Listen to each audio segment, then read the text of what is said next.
با نهایت افتخار به اپوزیسیون میلینی ریستارت در فراخوان روز 8 مهر روز بزرگداشت حضرت مولانا گنج حضور اعلام می‌کنم: من ایرانی نیستم. من یک زن با اصالت لر از بروجرد و لرستان ساکن تهران هستم و خواهان برقراری پادشاهی مشروطه سلطان محمد پارس. زنده باد سید محمد حسینی، زنده باد ریستارت، پرقدرت و همراه به سوی ماگا و میگا. I'm not Iranian, I'm Persian. Make America great again. Make Iran great again. فراخوان 8 مهر از تهران. Make America great again. Make Iran great again.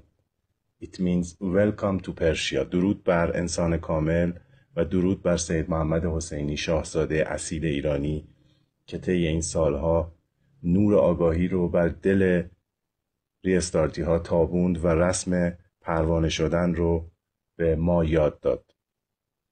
درود بر انسان کامل. Iran great again. Welcome to Persia. The King and Mohammed, great people. Iran wants to become a wealthy nation again, become a prosperous nation. We'll call it, let's make Iran great again. Does that make sense? Make Iran great again. It's okay with me. تهران ریستارت میاره بالا، اپوزیسیون ریستارت و ما که به قدرت رسیم اجازه نمیدیم کسی بکشه بدون دستور ما. امپراتوری پارس میاد، امپراتوری کوروش میاد، قانون اساسی ریستارت، امپراتوری کوروش قانون اساسی تسلط میاد. خدا رو شکر که هستی. خدا رو شکر.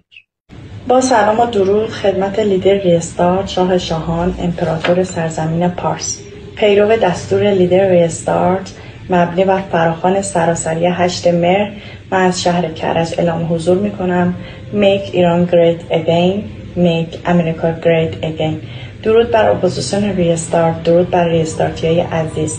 ما میلیون‌ها ریستارتی خواهان پادشاهی لیدر ریستارت سید محمد حسینی عزیز تا پای جان با تمام قوا برای تشکیل امپراتوری پارس ایستاده ایم و منتظر تشکیل امپراتوری سرزمین پارس میمانیم.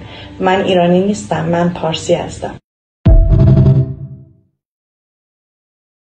چالش 8 مهر ماه اعلام حضور به دستور لیدر ریستارت. ما میلیون‌ها پارسی خواهان پادشاهی مشروطه سید محمد حسینی هستیم. من ایرانی نیستم، من پارسی هستم. Make Iran great again.